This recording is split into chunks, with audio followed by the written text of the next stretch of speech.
Fantastic. Well, thank you for all of you who are attending today. So one of the things I wanted to go through was acne diagnosis. And one of the main reasons being is I see many therapists, one, not get this right, or two, they get confused between acne and rosacea or similar. And so from this perspective, they often are recommending the wrong products, and then they're wondering why their clients are not getting progress. So why diagnosis? At the end of the day, if you do not get this section right, you will end up having challenges with your clients. So you can't do this in 15 minutes. Most therapists I've seen, when they've got a facial on their menu, they have 10 or 15 minutes as part of their facial. That's literally like you going to a surgeon and saying, let's go on the operating table straight away. You can't do it. Not only are you doing yourselves a disservice, you're doing your clients a disservice, because what ends up happening is you won't actually get to the bottom of whatever their problem is, particularly with acne, because most of the clients we've seen are using multiple products. And if you do not actually go through them with your client, then they will never, ever get clear. And that's a problem, because at the end of the day, as each week or month passes that they do not get clear, they lose faith in you. And not only that, they're going to talk. They're going to talk to someone else and they're going to say, don't go to that clinic. So today we're going to go through understanding the role of diet in acne development and management, identifying over-the-counter products that you should really be avoiding. Quite frankly, I think any person who's coming to you, if they're coming for treatments, they can afford skincare. And I know for many therapists, they're sort of like, but my client's on a budget. Facials aren't cheap. They'd be better off actually doing home care and not having a facial if their budget was tight, because 80% of their results are going to be what they're doing on a day-to-day basis. We're also going to explore beneficial supplements for combating acne from within. And we're also, there's a typo there, going to do wood lamp diagnosis and how to interpret it. So that's what we're going to go through today. So one of the things I just want to bring up with is water consumption. So many therapists still make the mistake of going, my client's not drinking enough water. Now, can I be honest? Most people don't drink enough water, but you're not going to be seeing it in the skin. If a client was dehydrated, you would literally see it in their skin. You would see it, they would end up being hospitalized for it. Most dehydration in the skin is not because of water consumption. It's got to do with the skin's ability to hold on to moisture. Now, that could be a couple of things. It could be the cleansers they're using, whatever they're using may be drying the skin out, or they may have a super, super low-fat diet, so therefore their skin barrier function and health is not good. But often it is actually the products that they're actually using on their skin that is causing the dehydration. Whilst we should all drink more water, them drinking 2 to 3 litres of water is not necessarily going to correct dehydration in the skin. So diet, years ago, there were studies that were done on diet and they didn't believe that there was a connection, but there absolutely is. So IGF stands for insulin-like growth factor. Now, it's a highly anabolic hormone that's commonly associated with bodybuilders. And usually you'll see this quite massively in milk. So milk has a high GF content. And what it will actually end up doing is it will actually help make you produce more insulin. And therefore, as a result of that, you'll end up having more testosterone and more excess skin cells as well. So we get insulin-like growth factor resistance, ironically, during our teen years.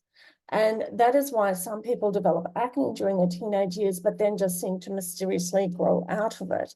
So that is what's happening there. You also get it during pregnancy, which is why some women will end up developing gestational diabetes. And then once they're not pregnant anymore, they no longer have it. So insulin growth factor is strongly related to it. And we know that for acne, it is a Western diet because of our food that we actually eat. If you look at cultures where they do not follow a Western diet, they don't have acne. And this is quite evident by Japanese who come over to a Western culture and they start eating our food, they suddenly start developing acne, whereas when they were eating their traditional diet, they absolutely had zero acne. So why is insulin growth factor bad? So it's insulin causing the sebaceous glands to overstimulate and produce more sebum blocking pores. It's also found in dairy. So dairy has been shown to massively have a big link with acne. They've done studies that have shown that teenagers who drink more than 3 cups of cow's milk a day have more acne breakouts than those who limited their consumption to a cup a day or less. Now, what's interesting is in the USA, you have a lot of iodine in your milk, whereas in Australia, we don't. So drinking milk here is even worse than any other nation. So you would think that if you switch to skim milk, that it would be better. It's actually worse. And that's because there's no fat in the milk to actually slow down the absorption of the sugars either. So the suggestion is to find dairy alternatives for those who are acne prone, or if they really can't give it up, keep it to no more than 1 cup a day. So because I know some teenagers will really struggle with that. So 75 to 90% of the marketed commercial milks in the USA are from pregnant cows. So during pregnancy, the bovine adrenal gland produces substantial amounts of what's known as DHEA, and that can be converted to an androstenedione, which is an enzyme responsible for testosterone formation. Ironically, also too, the major saturated fatty acid of dairy also increases pathways which will result in the increase of sebum and cell proliferation, particularly at the mouth of the follicle of your sebaceous gland. And this is what actually is hyperproliferating when you get a closed comedone, and milk is a direct contributor to it. And palmitate, which is the actual saturated fatty acid in milk that does this, it constitutes 32% of milk triglycerides. So I have always said to my clients that if you want to drink dairy, you might as well say, would you like a breakout with that? Because that's literally what they do. It's actually got 5 types of pre-converted testosterone precursors in there. So there's not just one, there's 5.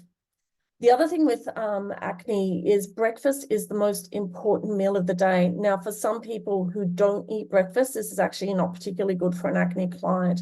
And what they found is that whatever you're eating first actually sets the stage for the rest of the day. So if you have a high protein diet and a low GI diet, then you'll find that your blood sugar levels are regulated predominantly for the rest of the day, regardless of what else you eat. If you don't have a high protein diet for breakfast, then your actual insulin levels will actually be elevated. Saturated fats also can help raise insulin-like growth factor, which worsens acne. So if you've ever wondered why when you have a craving for some KFC or Kentucky Fried Chicken or anything that's particularly fatty, and you then have a breakout after, that's actually why, because again, it's increasing sebum and clogging the pores by increasing the proliferation of cells. High levels of insulin also massively increase your sebum production and enhance the ability of DHT to do the same. So DHT stands for dihydrotestosterone. And that is the most potent form of testosterone that you've actually got. It is way more potent than testosterone by itself. And if you ever think of hormonal breakouts, they're DHT mediated, which means that is the main cause of it. So one of the things that we can do to reduce acne is increase the amount of sex hormone binding globulin, or SHBG for short. So sex hormone binding globulin binds testosterone, not leaving it free. It is the free testosterone that actually causes havoc with acne. So what's interesting is our diet in itself, a Western diet actually lowers the amount of sex hormone binding globulin, which means we've got more free testosterone available to actually wreak havoc in our skin. So they found that certain supplements in particular can actually help with this. So one of them is green tea or EGCG. So that can have a profound impact on your breakouts. And it's also fine for your acne clients to actually have it as well. So what they found is when you take it, it actually reduces the amount of sebum that is produced. And it also decreases the amount of interleukin-1, which is responsible for hyperproliferation. And it also reduces interleukin-6 and interleukin-8 as well. And both of these cytokines are involved in the formation of acne. Another one that is really good for it as well is resveratrol. And resveratrol is a polyphenol often found in grapes and red wine, and it also downregulates the inflammatory markers for acne, as well as it inhibits the growth of your acne bacteria, and it actually downregulates the amount of sebum, so you produce less sebum with resveratrol. Now, both of these supplements are available over the counter as well. So insulin growth factor inhibits the synthesis of your sex hormone binding globulin, resulting in increased bioavailability of androgens, and it has an effect. So the more a Western diet is followed, the more carbohydrates that are refined, the more dairy that is consumed, the less of this SBHG, which binds testosterone, there is available.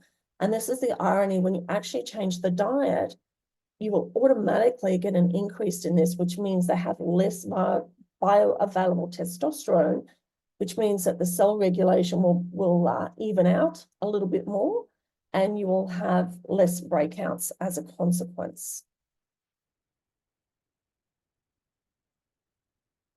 So what hormones are present in milk? So these are the 5 that are actually present in milk. As I said before, there's 5 types of pre-converted hormones. And while your acne clients may not want to give up dairy, it's really about educating them that if they continue to have it, they're never going to get clear. Whey protein has been found to be even worse than dairy. Whey protein, again, will actually cause a hyperproliferation of skin cells and an increase in sebum. So one of the things that is often missed with your consults is dietary. Often people ask, I actually ask my clients to keep a food diary, because if your clients are taking protein shakes, the chances are that is presenting to be a problem. Now, some people are looking at other alternatives such as rice or pea. Can I tell you, some people are allergic to pea protein, and my children are one of them. So they can't have it, because if they have it and they're allergic to it, they're going to end up breaking out even further, because it will release in histamine, result in histamine being released. And histamine has the receptor is in the sebaceous gland. And so if you are eating something you're allergic to and it's producing histamine, histamine is further going to trigger more sebum to be outputted from the sebaceous gland. So this is just a diagram showing the direct result of what diet does and how it actually has an impact. So we spoke about here your saturated fats and the palmitate. That directly is going to cause comedogenic. And this is from fatty foods, high fat, saturated fats that are not good. You can get the same from coconut oil as well, because it is a saturated fat. Anything that turns solid at room temperature is a saturated fat. Western diet, your milk and your dairy products, again, they've got a result on both inflammation and comedogenic as well. So milk and dairy will have a huge impact, as well as refined carbohydrates. And you'll see here with these pathways that depending on what it's actually doing, it actually has an impact also on the P. acnes growth of the biofilm and quorum sensing. And quorum sensing has got to do with this, the actin bacteria's ability to recruit the immune system and to communicate with one another. So the more refined carbohydrates they have, the more biofilm formation and the more they are actually able to cement themselves in the skin, making it more difficult to remove. So diet is a huge component of acne, and any acne client who's not willing to make any changes will not actually end up getting clear. So this is a huge component of it. It's no different to any other condition that's medical. Say, for example, heart conditions, if they do not make dietary changes, no matter what medication or the way you treat the skin, you're fighting an uphill battle and you'll never, ever end up getting them clear. So these are the dietary compounds that we know actually aggravate acne. So sugar in particular, because of its glycemic index, is a major, major problem. So the more sugar they have, the more breakouts that they will end up having. Skim milk and milk, which we've covered before. Cheese is another one. Like, cheese should be limited to 1 serve of dairy a day, if that. Cheese will end up also potentially causing constipation, which will then result in more breakouts. I've seen clients who never normally break out, and then suddenly they're constipated and they're breaking out. Whey protein, so you need to check not only whey protein powders, but diet drinks. Anyone that is on a diet that is taking protein shakes, they are likely to have whey protein in there. Iodine or seaweed. So whilst kelp by itself is usually not too problematic, if they're having excessive amounts of it, it is. And iodine is often in multivitamins as well. And so you need to check multivitamins for your clients, because they're taking this within a multivitamin, you may not realize why they're actually breaking out. So iodine causes more of an acnogenic reaction, where it's more irritation to the surrounding skin, but it will definitely have a consequence for it. Peanuts, again, are known to be known acne aggravators. Cocoa, most people don't realize that just 1 single serve of cocoa can result in a 50% increase in breakouts. And the reason why I raise it is because many people have gone to clean eating, and they believe that by having cocoa, because it's full of antioxidants, that they're doing their skin a favor, when in fact they're not. Dates are the most highest glycemic food out there. And for many people who are doing paleo or keto, they're using dates instead of sugar. And dates in itself will massively cause breakouts. When I originally, for my second marriage, got divorced, my mother came up to see me and she started eating dates. And so I continued that habit. I was having 2 or 3 on my cereal. It took me nearly 6 months to work out why my back was breaking out. And we're just not talking little breakouts here, we're talking cysts. And it took me a while to work it out. And the moment I eliminated the dates, I didn't have a problem. Chocolate, even your dark chocolate, because of the cacao content or the cocoa content, it is still a problem. So if they are using this, and some people don't think of that as chocolate, by the way, if you ask them, do you eat chocolate? They'll say no. But any of those, whether it's your 70% dark chocolate, any of them will be problematic. Your trans fatty acids or trans fats are because of the palmitate in it, and that directly causes breakouts by increasing sebum and also clogging with the skin cells hyperproliferating. Alcohol consumption also has a direct effect on acne breakouts. Now, this is something that's actually not spoken about very often. So the amount of alcohol that your clients are drinking will have a direct effect on it. BCAAs are branch chain amino acids. Now, for anyone who is, again, going to the gym, BCAAs are a problem. It's usually leucine, valine, and isoleucine that are the problem, but these are directly will be known to cause acne breakouts. And these are also now in a lot of weight loss shakes as well. So you really do need to check them.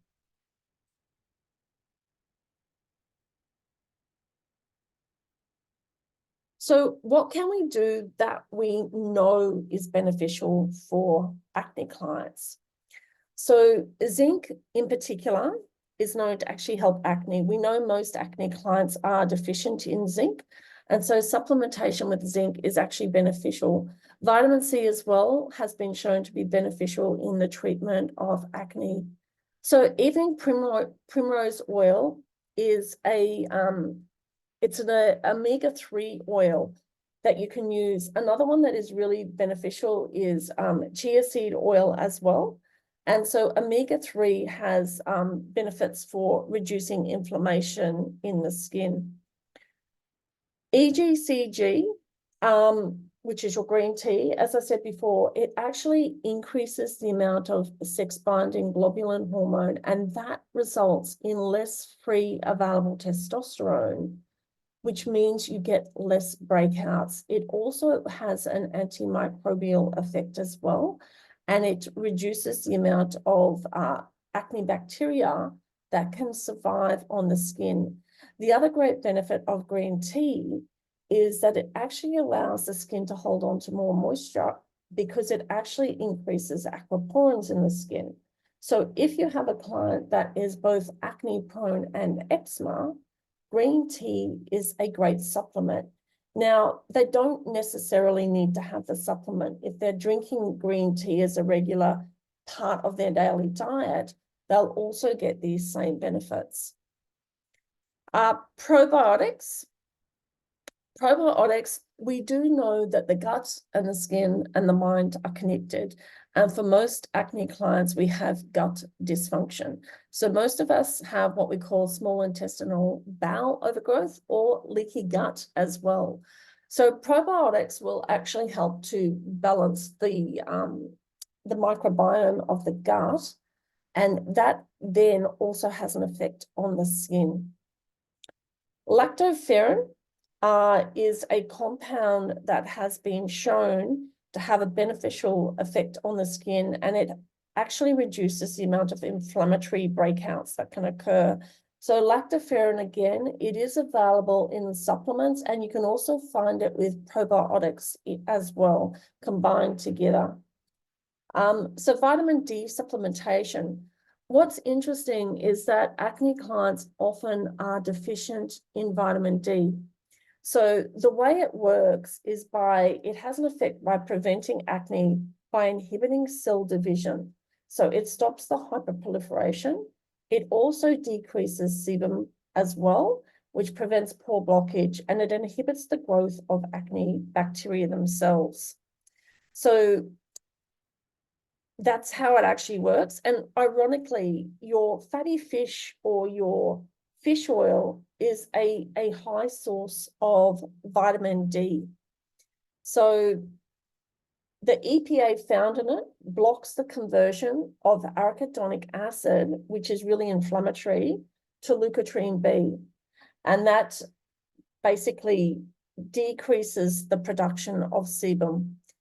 Omega-3s also have the ability to liquefy sebum and increase skin tolerance to bacterial agents, which means if you are having reactions or rashes to anything topical, by including omega-3 in the client's regime, they often don't react anywhere near as much as a consequence.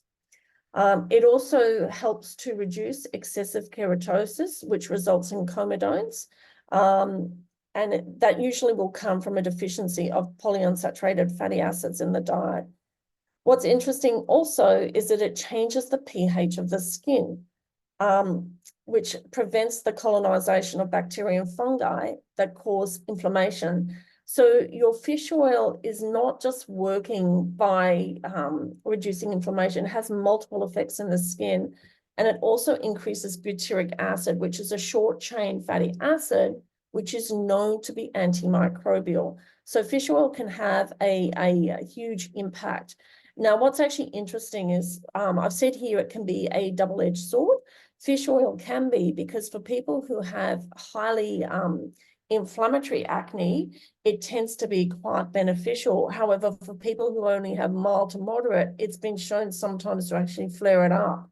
And so they don't know why this is the case, but just be aware of it, because if you've got clients and you're putting them on fish oil, that can be problematic as a consequence.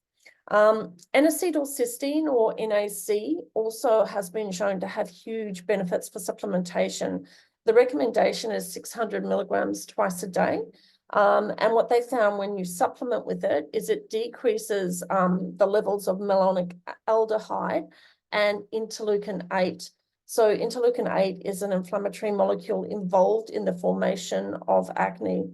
It also increases glutathione, which is the skin's master antioxidant, and it's been shown to reduce the number of inflammatory lesions as a consequence.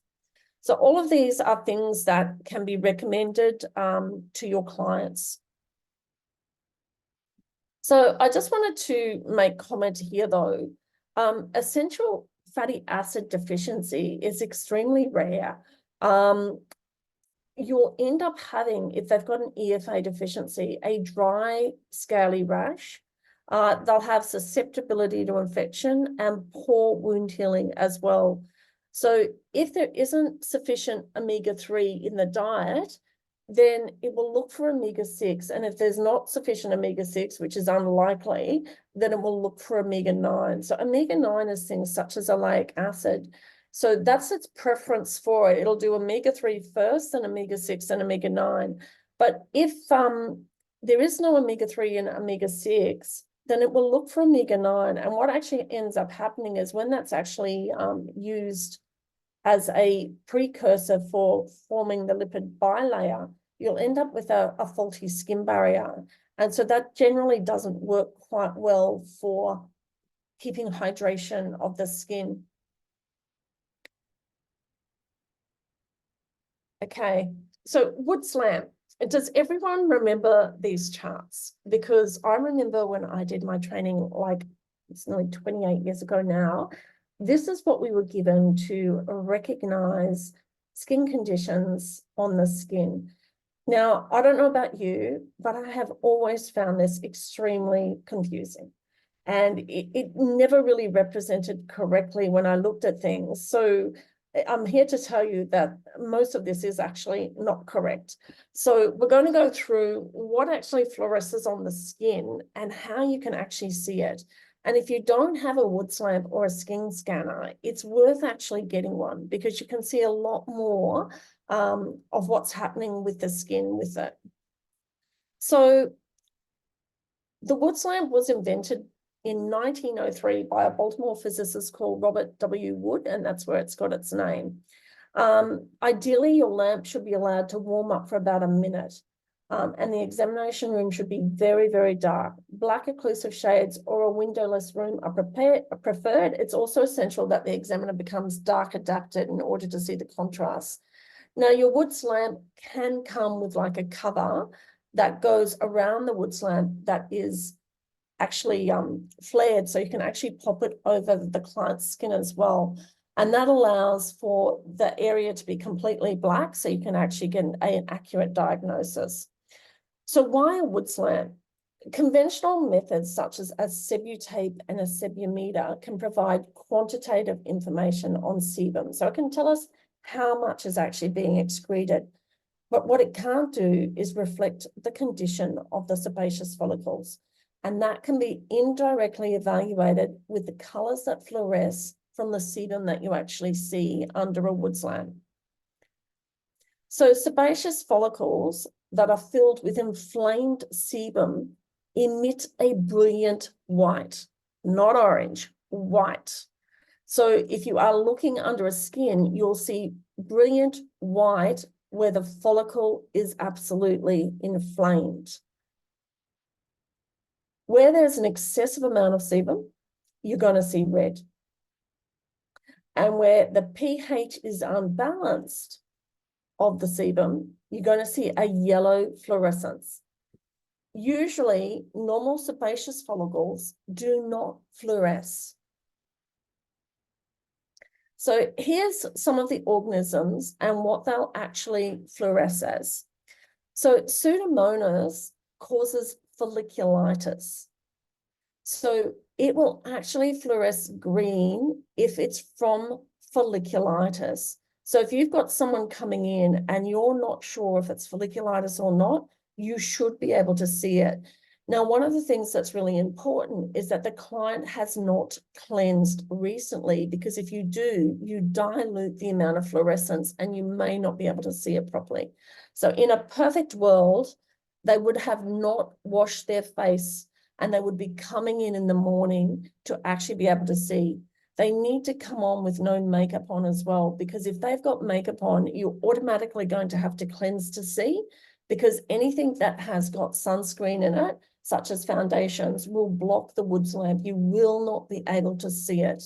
So the first thing that you need to do is set your clients up for success by telling them, if you're going to have a skin diagnosis and they're a worker, they're better off coming in on a Saturday. So that way they don't need to wear makeup and you're actually getting a true measure of what is going on with their skin. Malassezia will fluoresce yellow-orange. Now, what's actually interesting is malassezia was always thought to be a completely separate condition, fungal acne, to normal fungal. But what they're finding now is that malassezia is involved in just about all acne. So you'll get a yellow-orange fluorescence with malassezia. You'll see acne is more of an orange-red. And again, this is because they all produce porphyrin so that you can actually see them. These other bacteria here, you may or may not see on the skin, but these are the colors that they fluoresce. And your vitiligo will be a blue-white. So vitiligo is when we've got a lack of pigment, and that often can be caused by fungal infections. So it'll be a blue-white color for that condition. The other thing to be aware of is that substances will fluoresce under the woods lamp as well. So you'll see sunscreen as a dark maroon. Now, again, the importance of actually making sure that your client comes with nothing on their face, not even sunscreen. I had one client once who was devastated because she went for a skin diagnosis, and they told her that her skin was extremely damaged because it was bright maroony purple. And the first thing I said to her was, does your day cream have SPF in it? And she said, yes. I said, they were seeing sunscreen. I said, they didn't even see your skin. And she's like, what? I'm like, so they must have nothing on their skin, no sunscreen at all. They can't even have put a moisturizer on with sunscreen because it's going to interfere with what you're actually going to see. Salicylic acid will fluoresce green under a woods lamp, so you'll be able to see it. Tetracycline will be yellow if they're doing anything topically. And you can often see medications under a woods lamp, like they may fluoresce. And DHA, or your fake tan, will be a salmon color. So if they've got fake tan on their skin, that's also going to show up under a woods lamp as well. So this is what you're going to see with Pseudomonas. Oh, sorry, Pseudomonas. Okay, so yeah, so this is actually your white inflamed follicles.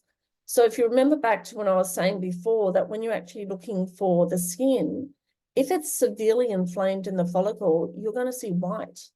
This is exactly what you're going to see. There's no yellow and there's no red or orange here. So this is a severely inflamed skin. And that's what you're seeing when you're looking at it underneath a woods lamp. You're starting to see in the corner here a couple of almost like apricot colored. And again, that's a skin that is unbalanced or it's excessively oily in that area. Again, this is typically what we will actually see. It's your Cutibacterium orange-red fluorescence. So what's actually interesting is that there are different strains of acne bacteria and not all of them produce porphyrins. So just because you don't see any yellow, pinky sort of color doesn't mean that they don't have acne bacteria. So P. acnes type 1 produce significantly more porphyrins than do type 2 and 3. And only the strains from the acne-associated ones of 1A2, 1B, 1 and 1C are the ones that respond to vitamin B supplementation. So one of the reasons B12 is not great for acne because it enhances porphyrin production. Normally, acne bacteria make their own porphyrins, and when we actually provide and supplement B12, they no longer need to do that. And so instead, as a consequence, they'll make porphyrins which inflame the actual follicle. But again, it's not all of the strains that do this, it's only some of them, which depending on the client in front of you, some of them may have actually a really bad reaction to B12 because they've got those specific strains, and others may not. So this is why some people with acne, when they have B12, have major issues, and others may not. So acne patients harbor, ironically, higher abundance generally of strains 1A2, 1B1, and 1C, which are the ones that react to B12. And healthy individuals who do not get acne have low porphyrin producing strains from the type 2, which is why it doesn't seem to react with them as much. This is your Pityriasis versicolor. It's going to fluoresce white underneath a wood slab. So you're going to see that as a different color. I think the thing that's confusing when you look back at the original wood slab diagnosis photo here is that all of this doesn't actually represent what's just been said. And that information that I've just given you has come from journal studies. So like if I look at, light violet, it's dehydrated skin. I don't actually look at a wood slab for dehydration. And I certainly don't look at bright fluorescent as hydrated skin or yellow as oily areas.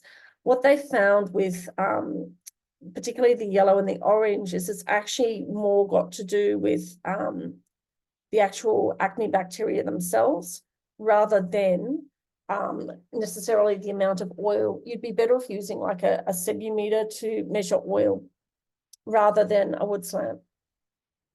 So acne diagnosis. So one of the things that you have to ask your clients is how long have you had this condition for? And many people don't ask this. So it's genetic if they've had it since they're about 13 or 14. If you suddenly have a client coming in and they never had acne in their teen years and suddenly they're getting it, it's most likely gynecological or some other reason. So because when it's genetic, they don't grow out of it. Whereas if you have no acne during the teen years and then suddenly they're developing it, they could have something such as polycystic ovaries or endometriosis or something similar. So asking this question is really crucial. Now, recently we were thrown because someone had had a condition since they were 13 or 14 and it was rosacea.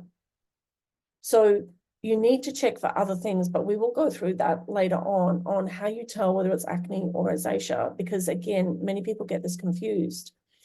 Does it get better or worse during the month as well? So we're trying to look at, when does it flare up? Is it fairly consistent, or is it only at that time of the month? Does it get itchy at all? And if so, is it sporadic or after exercise? So we're looking for itchiness because often if it's fungal, it will react to hot weather in particular. And so as a consequence, it will actually get itchy. And do you suffer from allergies? Reason being is if they have allergies, one, you have a higher chance that client is going to react. So you should be patch testing things. But two, if they have allergies, they could be taking medications for it. And those medications could also be contributing to the acne formation. So asking them if they have allergies is really crucial. And as I said before, there is a histamine receptor in the sebaceous gland.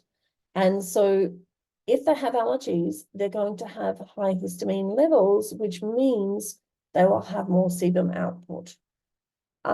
Also with allergies too, if they're asthmatic, they will be taking a steroid. And if they are taking a steroid to manage their asthma, you can absolutely assume they're going to have a fungal overgrowth on their skin because it's inherent with taking steroids. We also ask, do you flush with cleansing your skin? And this is to try to differentiate between acne and rosacea. A client that is in the beginning stages of rosacea, when they cleanse, their skin will go pink. A normal skin does not do this. So that's a sign of vasoreactivity in the skin, and you'll see it with the very, very first cleanse. And even if you can't see it with the first cleanse because you've removed the makeup, you'll see it with the second. They'll actually go pink from you. I also ask, do they use cleansing wipes? Because most of the cleansing wipes to remove makeup are actually comedogenic. And if you're not asking that question, because we ask what the cleanser is, but they don't think of the cleansing wipe as a cleanser potentially. I also asked, do you flush after drinking wine? Because again, that's a dead giveaway for a rosacea client. So literally with acne, you actually need to be a detective, and you can't do a proper diagnosis, like I said, in 15 minutes. You need to take the time to do this, and therefore you should be charging it. It should be part of your acne protocols that you actually do, or your programs. So what do you see? When you first look at the skin, what you're looking for is barrier impairment. That's the first thing I look for. Do they have any redness? And if so, where is it? Is it on the cheeks only, or is it everywhere? Because if it's on the cheeks, the chances are they may be prone to rosacea. So you may want to ask, is there any rosacea in your family? I also look at the intensity of the redness and the inflammation, and we'll go through this later. But what you'll find with a rosacea client is there is no gaps of white. And I'll show you what I mean with an acne client later, because you'll see that there are gaps of white. The more red and inflamed, the more likely it is to be true rosacea if there's no gaps of white. But the amount of redness and inflammation will tell you how severe it is as well. Are there any slow healing lesions? Now, histamine actually will make lesions slowly heal as well. So again, this is a very comprehensive approach, because you need to be looking at, well, are they eating anything they're allergic to that is slowing down the healing of their skin?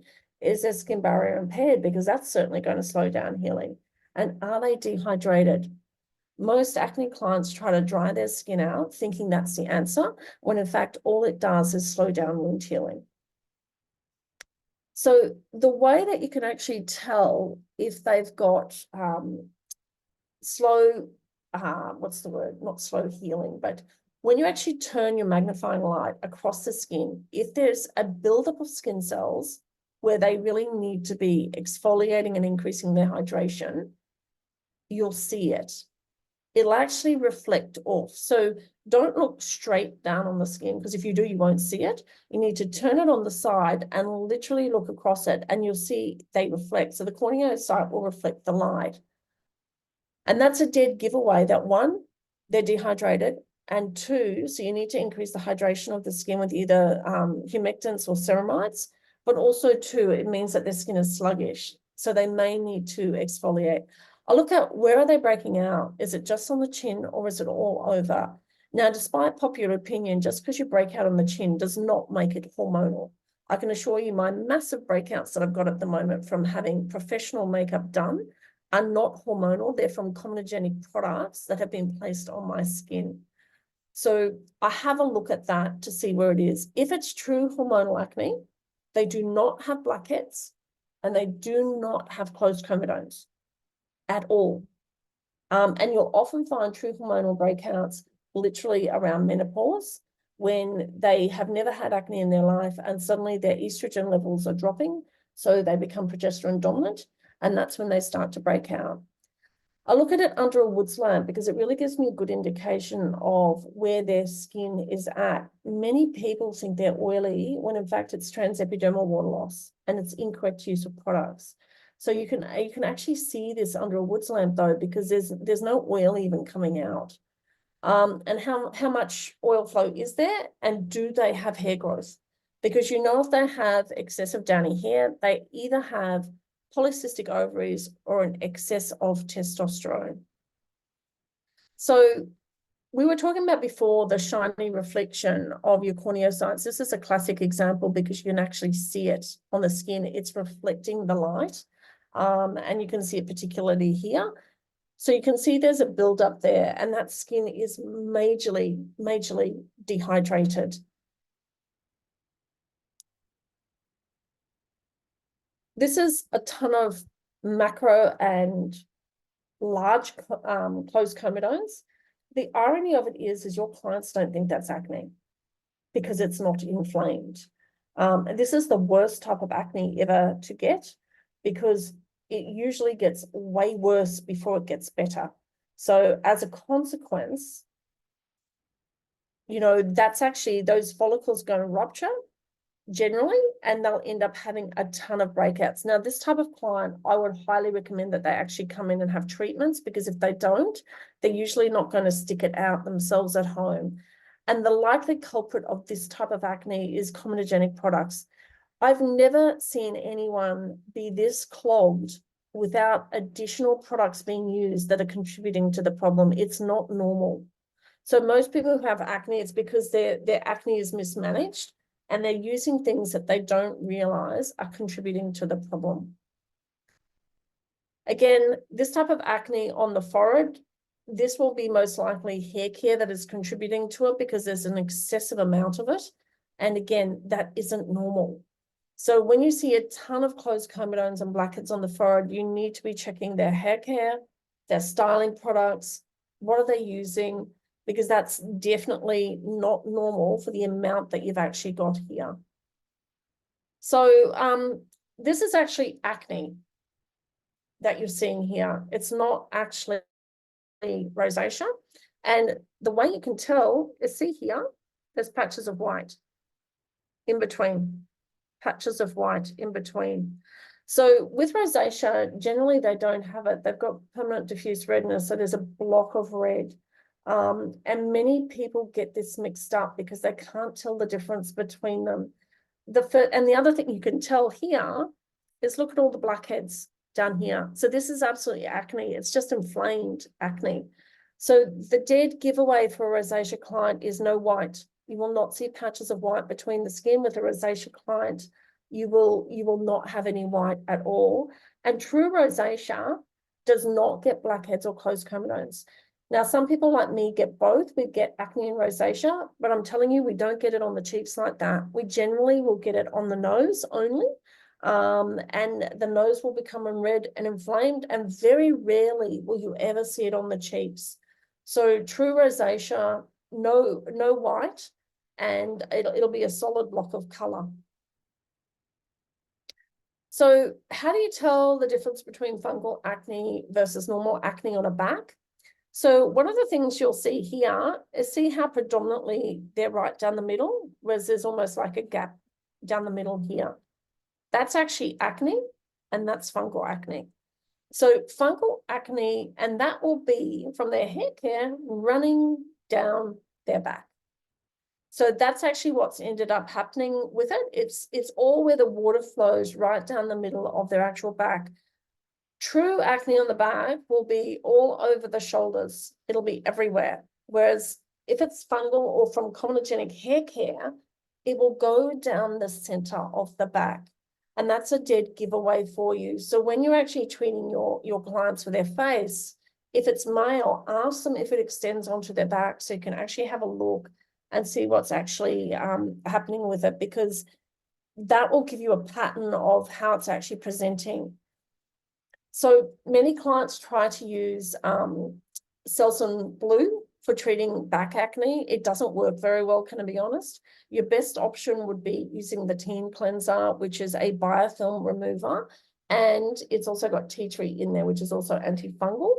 And that will help with it. And just put it on like a shower puff, and that will allow you to treat the skin way more successfully.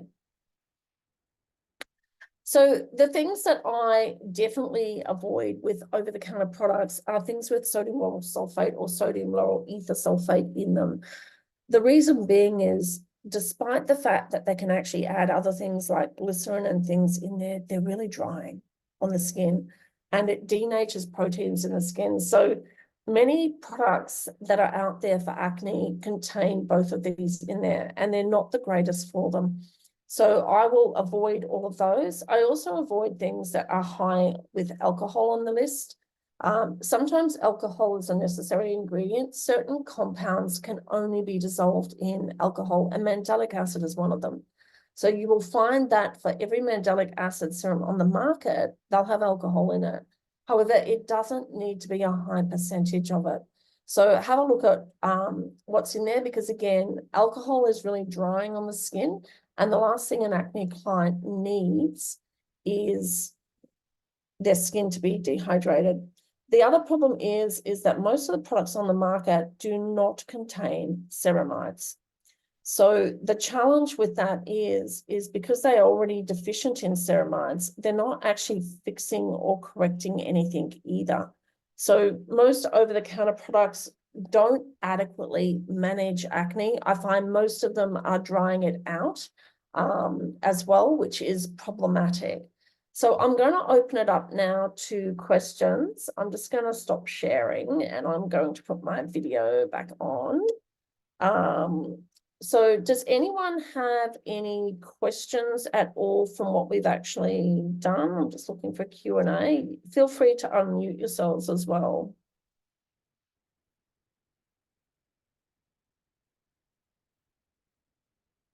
Can't see any there. Just checking if there's there. If there's no other questions, then I will end it. My screen is filthy. Oh, there is a question. Thank you. Okay. Oh, wait. Can you unmute yourself, Andrea? Or Andrea, sorry.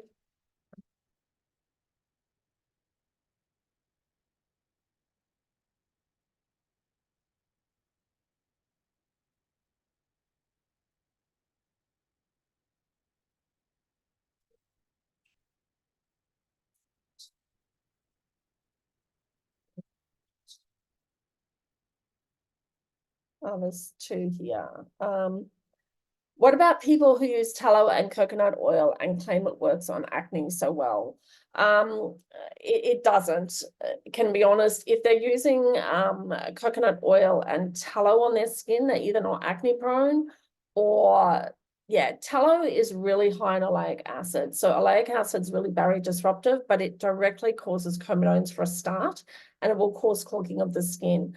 Coconut oil, again, coconut oil was shown originally to be antimicrobial in a petri dish, not in actually real life situation of putting it on the skin.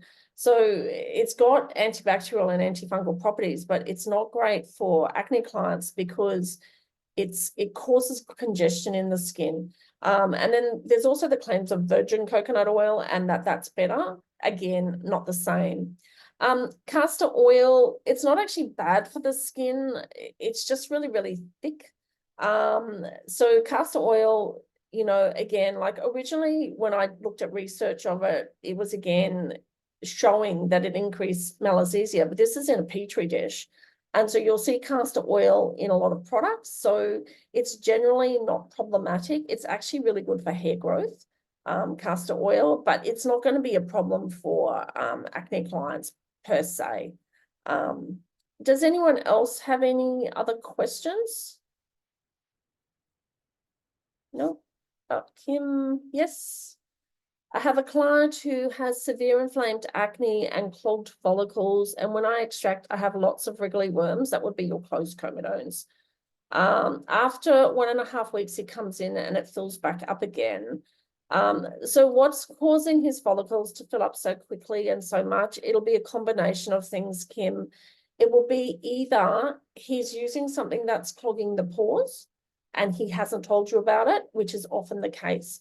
So most of our acne clients introduce things and they don't tell us, and because they don't think it's important. And then you're trying to work out why you can't get them clear.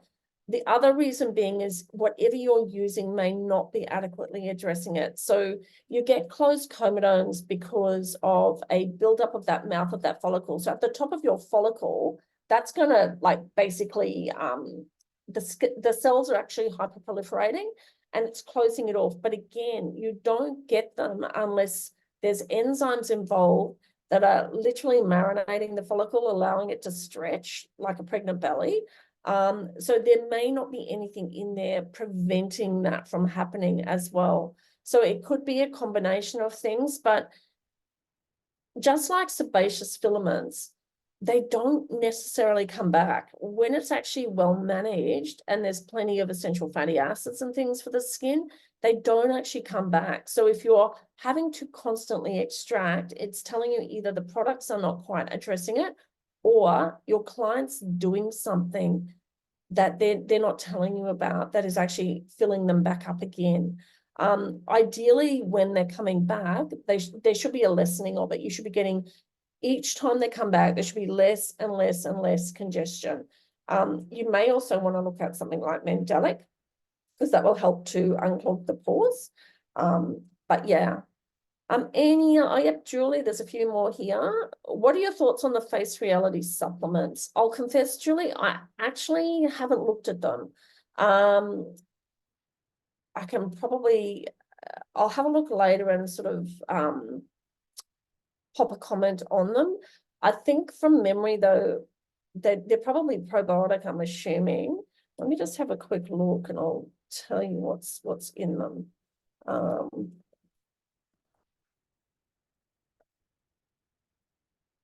Okay, let me have a look. I'll just tell you what's in them.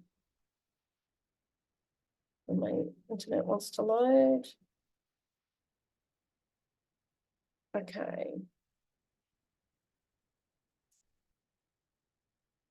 So I'm just having a look at them here. So the Clear Skin Balance, it's got vitamin A, vitamin D, which, as we explained before, has benefits. So that's definite. The vitamin A, I would just be very cautious with recommending that to anyone who is of childbearing age who was planning on getting pregnant, because the vitamin A in there is 178% of the recommended dietary allowance, which means if you have a client who's even thinking about getting pregnant and they're taking this, that can cause birth defects. So, but the rest of it actually looks fairly good, to be honest. It's my only caution would be the amount of vitamin A in it, but otherwise it's a good supplement. And the Clear Skin Restore one, again, it's actually a good supplement. So it's got vitamin C, niacin, and zinc, and it's also got some probiotics in there. So the Clear Skin Restore, you wouldn't have that concern with pregnancy at all, just so that you are aware. So there wouldn't be any challenge with that. Janet says, why is it that I've said cocoa is not good? The reason being is because they've done clinical trials on it showing 2.5 grams of a serve. Just one serve increases the amount of breakouts by 50%. So they don't know why, because cocoa is an antioxidant, but they just know that it is a problem for acne. And like, these are journal studies that are showing this. Dawn, for the vitamins, minerals that you mentioned, is it best to digest, apply topically, or both? Those were for internally, the ones that I've actually mentioned. So, avoiding, so getting them IV, I don't know if all of them actually even come IV, but you'll probably find with the gut, with their inflamed, Dawn, if they actually started on some probiotics or some prebiotics even, because that's the gut can actually metabolize that, you'll probably find the inflammation actually dies down in their gut. About 40% of acne clients will have gut disorders. They'll have SIBO or something similar. So I've taken green tea, I take N-acetylcysteine all the time anyway. It also helps with their mood as well if they get depressed. And I've never ever had a problem with my gut with them at all. And I have diverticulitis, so I don't have a great gut. but it has helped massively with it. Julie said, are there any probiotic strains that are bad for acne? No, not really. Had another line for me that says certain strains are bad for acne. Julie, I've never seen any research to show that's the case. There are certain ones that are really good, like your Bacillus subtilis is excellent. Your rhamnosus is really, really good as well. Most of the probiotics are actually modulating the immune system and helping the skin to hold on to moisture. So I've never seen a bad probiotic strain yet for acne. Just some may be better than another for it. So I'm not quite sure where they got that from. One thing I will say is if you ever query anything, I always ask people for the research and the evidence to back up what they're saying, because the challenge in the industry is too much misinformation is spread and no one actually backs it up with anything. So if any of you have any queries on anything I've said, I'm more than happy to say, here's the journal study, have a read. Dates, Yaneth, it's because of the high glycemic index of them. So dates are one of the highest GI fruits that are available.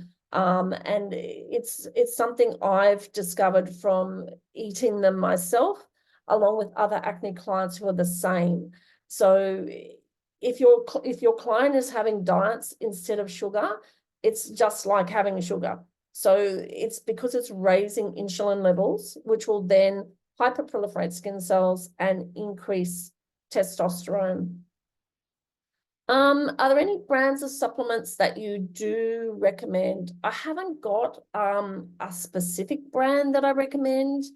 Most of mine I've just bought on Amazon, the ones that I actually use. So it would be just a matter of finding something that was easily accessible for people. So I don't stick to a specific brand. And is there a blend that has a lot of what I recommended? I haven't seen one that has everything in it, no. So there is one that has N-acetylcysteine. No, it doesn't come by itself. The other one that you can get is inositol, actually, which I forgot to put on my slide. And that actually regulates blood sugar levels as well. So Jens asks, what can you do if a client is deficient in vitamin B12? So my suggestion is if they're deficient, they obviously need it. But if they have an injection, they're probably going to end up breaking out because it's a massive dose. So it's about monitoring it, and rather than just taking something just because. And what I find is most people will take vitamins and they never monitor their levels. And so your dead giveaway is if you're suddenly breaking out inflammatory acne, then you know you've probably had too much B12. So if they're deficient in it, Yaneth, I don't think it's going to be a problem. It's only in abundance that it's problematic. But if you look at most B vitamins or multivitamins on the market, just like the one before where you were looking at the vitamin A in the Face Reality, it's usually in excess of the RDI. So some of the B vitamins in supplements, they've got thousands times more than the RDI, which is where the problem presents. So Andrea said Jarrow is her favorite supplement company. There's another one. What do I recommend for breakfast? I struggle with my daughter who's experiencing acne from all the sugary options. Oats are a really good option. There's another entrepreneur, and I'm just going to put it in the chat here, called Chi Chi. So Chi Chi are a new breakfast cereal that is, I wish they were in Australia, but Chi Chi is made from chickpeas. And so what I love about it is it's really high in fiber, it's low GI, and it's really high in protein as well. So this is new on the market, that's available, but otherwise I would recommend something like oats, because it's got a low glycemic index. You know, like I would tend to stay away from things like yogurt, because of the dairy component of it. Things like eggs, you know, your high protein, things like that, egg white, having a smoothie with maybe egg white and maybe some fruit or something, could work. Again, your berries are better for your fruits because they're low GI and they're high antioxidants as well. It's a challenge with breakfast with kids, I know. Oh, you didn't like the texture? I haven't tried it personally, so I can't comment on it. But yeah. Dawn says she can't see the chat. Why is it saying disabled?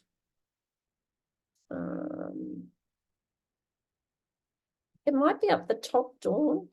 Have you got a, can you unmute? Let me see if I can see you and unmute you. This is done. See if I can unmute you, panelists. So I'm just going to put everyone on so that we can.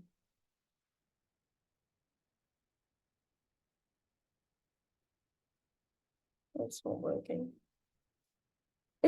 I'll just check. I don't know why it's not doing it, Dawn. Someone said eggs can trigger acne. Is that true? Not unless you're allergic to them. That would be the only way that they would. I mean, eggs are great from a protein perspective. Oh, Andrew's saying her chat's disabled as well. Okay, let me go. Okay. If you go to the Q&A section, that is working. I don't know why the chat's disabled. It did this last time as well, and it shouldn't be. Let me just see chat. But yeah, is there any other questions at all? Awesome. I'm going to continue this on with another webinar because it was too much to put in one.